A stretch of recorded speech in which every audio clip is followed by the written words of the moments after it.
Hi friends, welcome to our channel Ahmad study classes. तो friends, जैसा कि आपको आज मालूम है कि बिहार बोर्ड के द्वारा क्लास 12th का हिंदी कंपलसरी का पेपर आज लिया गया है। ठीक है, तो यानी कि ये जो हम लोग का हिंदी 50 मार्क्स वाला है। ठीक है, यानी कि ये ओल्ड पैटर्न पे है, यानी पुराना वाला पाठ्यक्रम पे ये आधारित है। ठीक है, पहले जो है 50 मार्क्स का हिंदी का एग्जाम हुआ करता था। ठीक है, तो वही है, इसी पैटर्न पे, ओल्ड वाला पैटर्न पे है। तो देखिए, इसके आज हम लोग आंसर की देखने वाले हैं। ठीक है फ्रेंड्स, तो अगर आपने अभी तक इस चैनल को सब्सक्राइब नहीं किया तो फ्रेंड्स चैनल को सब्सक्राइब करें और वीडियो को लाइक और अपने दोस्तों में शेयर जरूर करें। तो ये जो है सेट हम लोग का ए है। ठीक है, तो आज हम लोग इसके आंसर की देखने वाले हैं। अगर आपका दूसरा सेट होगा तो हम आपके लिए क्वेश्चन पढ़ देंगे, आप वहाँ से मैच कर लीजिएगा। ठीक है, और आप कमेंट करके बताइएगा कि आपकी टोटल कितने सही हुए। ठीक है, तो चलिए अब हम लोग चलते हैं क्वेश्चन की तरफ। तो देखिए भाई, क्वेश्चन दिया हुआ है हम लोग का। फर्स्ट क्वेश्चन यहाँ पे दिया हुआ है, रहीम कवि कि कविता का मुख्य विषय क्या नहीं था, यह हम लोग को बताना है। ठीक है, तो उनका जो मुख्य विषय नहीं था वो नहीं था हम लोग का विभत्स, यानी ऑप्शन सी यहाँ पे वन का करेक्ट आंसर हो जाएगा। चलिए चलते हैं सेकंड नंबर पे। तो देखिए सेकंड नंबर जो क्वेश्चन है दिया गया है, जीवन संदेश शीर्षक कविता के अनुसार कौन जीवन भर आतप सहकर वसुधा पर छाया, इधर में कुछ दिख नहीं रहा। ठीक है। ठीक है, तो इसका जो हम लोग का राइट आंसर हो जाएगा सेकंड का, वो हो जाएगा हम लोग का तुक्ष पत्र, यानी ऑप्शन ए यहाँ पे करेक्ट आंसर हो जाएगा सेकंड का। ठीक है, चलिए अब हम लोग चलते हैं थर्ड नंबर की तरफ। तो देखिए थर्ड नंबर जो क्वेश्चन है, दिया गया है, सुमित्रा नंदन पंत का काव्य ग्रंथ पल्लव कब प्रकाशित हुआ था। हम लोग बताना है सुमित्रा नंदन का जो काव्य ग्रंथ जो है पल्लव है, ये कब प्रकाशित हुआ था, ये हम लोग को बताना है। तो ये जो है प्रकाशित हुआ था 1928 ईस्वी में, यानी 3 का ऑप्शन सी यहाँ पे करेक्ट आंसर हो जाएगा। ठीक है, चलिए अब हम लोग चलते हैं 4 नंबर पे।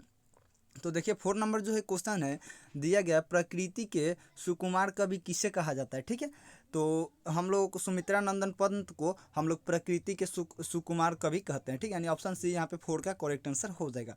5 नंबर पे चलिए, 5 का देखिए क्वेश्चन दिया गया है, गोपाल सिंह नेपाली का कविता संग्रह निम्न में से कौन है। ठीक है, तो गोपाल सिंह नेपाली का जो कविता संग्रह है वो हम लोग का है यहाँ पे उमंग, यानी ऑप्शन बी यहाँ पे करेक्ट आंसर हो जाएगा 5 का। चलिए 6 नंबर क्वेश्चन को देखते हैं। तो देखिए 6 नंबर जो क्वेश्चन है दिया गया है, जीवन का झरना कविता के अनुसार मनुष्य को किसके समान सतत गतिशील रहना चाहिए। ठीक है, तो 6 का जो राइट आंसर हो जाएगा वो हो जाएगा सी, यानी कि निर्झर के समान हम लोग को गतिशील रहना चाहिए, यानी ऑप्शन सी यहाँ पे हम लोग का करेक्ट आंसर हो जाएगा। 6 का ऑप्शन सी करेक्ट हो जाएगा। चलिए चलते हैं 7 नंबर पे। तो देखिए 7 नंबर क्वेश्चन दिया गया है, अपने 7वें दोहे में रहीम कवि ने कुपुत्र की तुलना किससे की है। ठीक है, तो यहाँ हम लोग को बताना है कि जो 7वां दोहा है रहीम का, वो कुपुत्र की तुलना किससे की है। ठीक है, यानी कि यहाँ पे हम लोग का दीपक से किया गया है, यानी ऑप्शन ए यहाँ पे 7 का करेक्ट आंसर हो जाएगा। ठीक है, चलिए चलते हैं 8 नंबर पे। तो 8 नंबर क्वेश्चन है, दिया गया है, लेखिका महादेवी वर्मा की छोटी बहन का नाम क्या था। ठीक है, तो उनका जो नाम था वो हम लोग का मालूम होना चाहिए कि श्यामा था, यानी श्यामा देवी, ऑप्शन सी यहाँ पे 8 का करेक्ट आंसर हो जाएगा। चलिए चलते हैं 9 नंबर पे। तो 9 नंबर क्वेश्चन देखिए, दिया गया है, राम वृक्ष बेनीपुरी की रचना निम्न में से कौन है। तो राम वृक्ष बेनीपुरी की जो रचना है इसमें गेहूं और गुलाब है, यानी ऑप्शन डी यहाँ पे हम लोग का 9 का करेक्ट आंसर हो जाएगा। 10 नंबर पे चलते हैं। तो देखिए 10 नंबर जो क्वेश्चन है दिया गया है, रविंद्र बाबू मातृभूमि के पक्के क्या थे, इसमें बताना है, गायक हैं या आराधक हैं या विचारक हैं या नर्तक हैं। ठीक है, तो 10 का जो करेक्ट आंसर हो जाएगा आराधक, आराधक हैं, यानी ऑप्शन बी यहाँ पे करेक्ट आंसर हो जाएगा। 11 नंबर पे चलते हैं। तो देखिए भाई 11 नंबर क्वेश्चन दिया गया है, आरसी प्रसाद सिंह ने मर जाना किसे कहा है। ठीक है, तो आरसी प्रसाद सिंह ने, जो हम लोग को यहाँ पे बोला गया है कि आरसी प्रसाद सिंह ने मर जाना किसे कहा है, तो रुक जाने को कहा गया है, यानी ऑप्शन यहाँ पे बी करेक्ट हो जाएगा 11 का। ठीक है, चलिए 12 नंबर पे चलते हैं। तो देखिए 12 नंबर जो क्वेश्चन है दिया गया है, कवि गोपाल सिंह नेपाली के अनुसार मंदिर मस्जिद और चर्च में रहने वाले देवता से कहीं अधिक बड़ा कौन है। ठीक है, तो यहाँ पे क्या हो जाएगा हम लोग का, तो 12 का यहाँ पे राइट आंसर हो जाएगा निष्ठ है, यानी कि ऑप्शन डी यहाँ पे हम लोग का 12 का करेक्ट आंसर हो जाएगा। चलिए 13 नंबर पे चलते हैं। तो देखिए 13 नंबर जो क्वेश्चन है दिया गया है, भारत एक विचार स्वर्ग को भू भू पर लाने वाला, यह पंक्ति किस कविता की है। ठीक है, तो यह जो पंक्ति है भारत माता ग्रामवासिनी से लिया गया है, यानी उस इस कविता की ये पंक्ति है, यानी ऑप्शन ए यहाँ पे 13 का करेक्ट आंसर हो जाएगा। 14 नंबर पे चलते हैं। तो देखिए 14 नंबर जो क्वेश्चन है, दिया गया है, रामधारी सिंह दिनकर के नाम के आगे कौन शब्द लगता है। ठीक है, तो इनके आगे जो है राष्ट्र कवि लगता है, राष्ट्र कवि, यानी ऑप्शन बी यहाँ पे हम लोग का 14 का करेक्ट आंसर हो जाएगा। चलिए चलते हैं 15 नंबर की तरफ। तो देखिए 15 नंबर जो क्वेश्चन है दिया गया है, भारत माता ग्रामवासिनी कविता में कवि शोषित जनता को देखकर कैसा महसूस करता है, तो दुखी और उदास महसूस करता है, यानी ऑप्शन ए यहाँ पे 15 का करेक्ट आंसर हो जाएगा। चलिए 16 नंबर पे चलते हैं। तो देखिए भाई 16 नंबर जो क्वेश्चन है दिया गया है, सदैव शब्द का संधि विच्छेद क्या होगा, क्या है इसमें बताना है। तो आपको मालूम होना चाहिए सदैव शब्द का संधि विच्छेद सदा प्लस एवं होता है, यानी ऑप्शन सी यहाँ पे 16 का करेक्ट आंसर हो जाएगा। 17 नंबर की तरफ चलते हैं। तो देखिए 17 नंबर जो क्वेश्चन है दिया गया दान शब्द का विशेषण है। तो दान शब्द का विशेषण मालूम होना चाहिए कि दानी होता है, यानी ऑप्शन बी यहाँ पे 17 का करेक्ट आंसर हो जाएगा। चलिए चलते हैं 18 नंबर पे। तो देखिए 18 नंबर क्वेश्चन है कि पाप पुण्य शब्द कौन समास है। तो पाप पुण्य शब्द जो हम लोग का द्वंद्व समास है, यानी ऑप्शन सी यहाँ पे 18 का करेक्ट आंसर हो जाएगा। 19 नंबर पे चलते हैं। तो देखिए 19 नंबर क्वेश्चन जो है हम लोगों का दिया गया है हवा शब्द का पर्यायवाची है। तो हवा शब्द का पर्यायवाची जो है समीर होता है, ठीक है, यानी ऑप्शन सी यहाँ पे 19 का करेक्ट आंसर हो जाएगा। 20 नंबर पे चलते हैं। तो देखिए 20 नंबर जो क्वेश्चन है दिया गया अग्नि शब्द का विलोम है। तो अग्नि शब्द का विलोम क्या हो जाएगा, जल हो जाएगा, यानी कि ऑप्शन बी यहाँ पे 20 का करेक्ट आंसर हो जाएगा। चलिए आगे चलते हैं 21 नंबर की तरफ, ठीक है। तो देखिए यहाँ 21 नंबर जो क्वेश्चन है दिया गया है जिससे भय नहीं है के लिए एक शब्द है। यहाँ अनेक शब्द से एक शब्द का जो होता है ये हम लोग को पूछा गया, जिसे भय नहीं है के लिए एक शब्द है। तो यहाँ पे क्या हो जाएगा हम लोग का, तो यहाँ पे निर्भीक हो जाएगा, यानी ऑप्शन सी यहाँ पे 21 का करेक्ट आंसर हो जाएगा। चलिए चलते हैं 22 नंबर की तरफ, ठीक है। तो 22 नंबर देखिए दिया गया है हम लोग का अनुदार शब्द में कौन समास है, ठीक है। ये हम लोग को बताना है कि अनुदार शब्द में कौन में समास है। अनुदार शब्द में समास है, कौन सा समास है हम लोग को बताना है। तो यहाँ पे जो होता है हम लोग का तत्पुरुष समास, यानी ऑप्शन ए यहाँ पे करेक्ट आंसर हो जाएगा 22 का, ठीक है। चलिए 23 नंबर पे चलते हैं। देखिए 23 नंबर क्वेश्चन जो है दिया गया है हम लोग का जल शब्द का विशेषण है। तो जल शब्द का विशेषण क्या होता है बताना आपको मालूम होना चाहिए। तो जल शब्द का जो विशेषण होता है जलीय होता है, यानी ऑप्शन ए यहाँ पे 23 का राइट आंसर हो जाएगा। चलिए चलते हैं 24 नंबर की तरफ। तो 24 नंबर जो क्वेश्चन है दिया गया है चल बसना मुहावरे का अर्थ है, ठीक है। तो चल बसना मुहावरे का जो अर्थ है वो हम लोग का है मरना, यानी ऑप्शन ए यहाँ पे करेक्ट आंसर हो जाएगा 24 का, ठीक है। चलिए चलते हैं 25 नंबर की तरफ। तो देखिए 25 नंबर जो क्वेश्चन है दिया गया है रचना के आधार पर शब्द के कितने भेद हैं, ठीक है। तो रचना के आधार पर जो हम लोग बताना है कि शब्द के कितने भेद हैं, तो 3 भेद हैं, ठीक है, यानी ऑप्शन बी यहाँ पे हम लोग का 25 का करेक्ट आंसर हो जाएगा। चलिए चलते हैं अब हम लोग 26 नंबर की तरफ, ठीक है। तो 26 नंबर जो क्वेश्चन है दिया गया है जो नहीं हो सकता के लिए एक शब्द है, ठीक है। तो इसके लिए जो एक शब्द है वो हम लोग का है असंभव, यानी ऑप्शन बी यहाँ पे 26 का करेक्ट आंसर हो जाएगा। 27 नंबर क्वेश्चन देखिए दिया गया है कायर शब्द का विलोम है। कायर शब्द का विलोम क्या होता है, तो आपको मालूम होना चाहिए कि निडर होता है, यानी ऑप्शन यहाँ पे बी हो जाएगा करेक्ट आंसर 27 का। चलिए चलते हैं 28 नंबर की तरफ। तो देखिए 28 नंबर जो क्वेश्चन है दिया गया है देशभक्त शब्द कौन समास है, ठीक है। देशभक्त शब्द जो है हम लोग का कौन समास है, तो ये जो है तत्पुरुष समास है, यानी ऑप्शन बी यहाँ पे हम लोग का करेक्ट आंसर हो जाएगा 28 का। 29 नंबर पे चलते हैं। देखिए 29 नंबर जो क्वेश्चन है दिया गया है जो नया आया हुआ हो के लिए एक शब्द है, ठीक है। तो इसके लिए जो हम लोग का शब्द है वो है मेहमान, यानी ऑप्शन बी यहाँ पे हम लोग का करेक्ट आंसर हो जाएगा 29 का। चलिए चलते हैं 30 नंबर पे। तो देखिए 30 नंबर क्वेश्चन दिया गया है सदगुरु शब्द का संधि विच्छेद है, ठीक है। तो यहाँ पे सदगुरु शब्द का संधि विच्छेद बताना है, तो इसका संधि विच्छेद हो जाएगा सत्य प्लस गुरु, यानी ऑप्शन सी यहाँ पे हम लोग का करेक्ट आंसर हो जाएगा 30 का।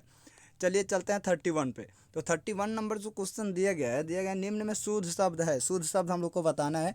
तो शुद्ध शब्द जो है इसमें सभी में आप देखिएगा तो शुद्ध शब्द जो है वो हम लोग का विद्यमान है, यानी ऑप्शन ए में जो दिया गया है ये करेक्ट है, यानी कि ऑप्शन इसका ए करेक्ट आंसर हो जाएगा। 32 नंबर पे चलते हैं। 32 नंबर जो क्वेश्चन है दिया गया है हम लोग का चरपाई शब्द में कौन समास है। तो चरपाई शब्द में जो समास है वो हम लोग का द्विगु है, यानी ऑप्शन ए यहाँ पे 32 का राइट आंसर हो जाएगा। चलिए चलते हैं आगे की तरफ। अगला क्वेश्चन 33 नंबर दिया गया है मैंने खाया किस काल का उदाहरण है, ठीक है। तो ये जो हम लोग का वर्तमान काल का उदाहरण यानी 33 का ऑप्शन ए यहाँ पे करेक्ट आंसर हो जाएगा। चलिए आगे चलते हैं। तो अगला क्वेश्चन देखिए दिया गया 34 नंबर नायक शब्द का स्त्रीलिंग रूप क्या होगा। नायक शब्द का स्त्रीलिंग रूप क्या होगा हम लोग को बताना है। तो यहाँ पे जो नायक शब्द का स्त्रीलिंग होगा नायिका होगा, यानी ऑप्शन सी यहाँ पे करेक्ट आंसर हो जाएगा 34 का। 35 नंबर पे चलते हैं। तो देखिए 35 नंबर जो क्वेश्चन है दिया गया है सुरेश शब्द कौन संज्ञा है। तो देखिए एक नाम है तो व्यक्तिवाचक संज्ञा, जाहिर सी बात है, यानी ऑप्शन ए यहाँ पे 35 का करेक्ट आंसर हो जाएगा। चलिए 36 पे चलते हैं। 36 नंबर जो क्वेश्चन है दिया गया व्यर्थ शब्द का संधि विच्छेद क्या है, ठीक है। तो व्यर्थ शब्द का संधि विच्छेद बताना है, तो यहाँ पे बी प्लस अर्थ हो जाएगा, यानी ऑप्शन सी यहाँ पे 36 का करेक्ट आंसर हो जाएगा। चलिए चलते हैं 37 पे। तो देखिए 37 नंबर जो क्वेश्चन है दिया गया है, हाथ मलना मुहावरे का अर्थ है। तो हाथ मलना मुहावरे का अर्थ क्या होगा, तो पछताना होगा, यानी कि ऑप्शन सी यहाँ पे 37 का करेक्ट आंसर हो जाएगा। चलिए चलते हैं 38 नंबर पे। तो देखिए 38 नंबर जो क्वेश्चन है दिया गया है, जुम्मन की पत्नी का क्या नाम था। तो जुम्मन की पत्नी का नाम क्या था ये हम लोग को बताना है। तो जुम्मन की पत्नी का नाम था करीमन, यानी ऑप्शन यहाँ पे सी राइट आंसर हो जाएगा। 39 नंबर पे चलते हैं। देखिए कितना इजी प्रश्न पूछा गया है, गौरा कौन थी। तो गौरा कौन थी ये हम लोग को बताना है। तो गौरा थी एक गाय थी, यानी ऑप्शन ए यहाँ पे 39 का करेक्ट आंसर हो जाएगा। 14 नंबर पे चलते हैं। तो देखिए 14 नंबर जो क्वेश्चन है दिया गया है, गौरा शीर्षक पाठ में गौरा को किसने गुड़ में सुई खिला दिया था। ठीक है, तो किसने खिलाया था ये हम लोग को बताना है। तो आप जब कहानी पढ़े होंगे तो आपको मालूम है कि गवाला जो है वही खिलाया था, यानी ऑप्शन बी यहाँ पे हम लोग का करेक्ट आंसर हो जाएगा। 41 पे चलते हैं। तो 41 नंबर क्वेश्चन दिया गया है, मंगर शीर्षक पाठ में मंगर बैल को क्या समझता था। ठीक है, तो बैल को क्या समझता था, तो ये जो है हम लोग को महादेव समझता था, यानी बैल को जो था ये मंगर शीर्षक पाठ में मंगर बैल को महादेव समझता था। ठीक है, यानी ऑप्शन सी यहाँ पे 41 का करेक्ट आंसर हो जाएगा। 42 नंबर पे चलते हैं। देखिए दिया गया है, बाण भट्ट की आत्मकथा उपन्यास के रचयिता कौन है। ठीक है, ये हम लोग को बताना है। तो इसके रचयिता जो है हजारी प्रसाद द्विवेदी हैं, यानी ऑप्शन सी यहाँ पे 42 का करेक्ट आंसर हो जाएगा। 43 पे चलिए देखते हैं। 43 नंबर क्वेश्चन देखिए दिया गया है, ठिठुरता हुआ गणतंत्र शीर्षक पाठ के रचनाकार हैं। तो रचनाकार कौन है ये हम लोग को बताना है। तो जो ठिठुरता हुआ गणतंत्र है, इसके रचनाकार जो है हरिशंकर परसाई हैं, यानी 43 का करेक्ट आंसर ऑप्शन बी हो जाएगा। ठीक है, चलिए चलते हैं 44 नंबर पे। तो देखिए 44 नंबर जो क्वेश्चन है दिया गया, ठिठुरता हुआ गणतंत्र शीर्षक पाठ में 4 बार गणतंत्र दिवस की का जलसा कौन देख चुका है। ठीक है, तो यहाँ पे इसका राइट आंसर हो जाएगा परसाई जी, यानी ऑप्शन ए यहाँ पे करेक्ट आंसर हो जाएगा। चलते हैं 45 नंबर पे। तो देखिए 45 नंबर जो क्वेश्चन है दिया गया है, आज खाएं और कल को झखें ताके गोरख संग न रखें, किस शीर्षक पाठ की पंक्ति है। ठीक है, ये हम लोग को बताना है। तो ये जो है मंगर पाठ की, यानी ऑप्शन सी यहाँ पे हम लोग का करेक्ट आंसर हो जाएगा 45 का। चलते हैं 46 पे। तो देखिए 46 नंबर जो क्वेश्चन है दिया गया है, मंगर कमर में क्या पहनता था, भगवा। तो यहाँ पे जो मंगर था वो कमर में भगवा ही पहनता था, यानी कि 46 का जो करेक्ट आंसर हो जाएगा वो ऑप्शन ए ही हो जाएगा। ठीक है, चलते हैं 47 नंबर पे। देखिए 47 नंबर क्वेश्चन दिया गया, लाल मणि कौन था। ठीक है, तो लाल मणि कौन था, तो लाल मणि जो था गौरा का बछड़ा था, यानी ऑप्शन ए यहाँ पे 47 का करेक्ट आंसर हो जाएगा। 48 पे चलिए देखते हैं। 48 नंबर क्वेश्चन दिया गया है, पंच परमेश्वर शीर्षक कहानी के अनुसार रामधन मिश्र किसके मित्र थे। ठीक है, ये हम लोग को बताना है। तो ये जो मित्र थे वो अलगू चौधरी के थे। ठीक है, यानी ऑप्शन सी यहाँ पे 48 का राइट आंसर हो जाएगा। 49 पे चलते हैं। तो देखिए 49 नंबर क्वेश्चन दिया गया है, क्रोध शब्द का विलोम है।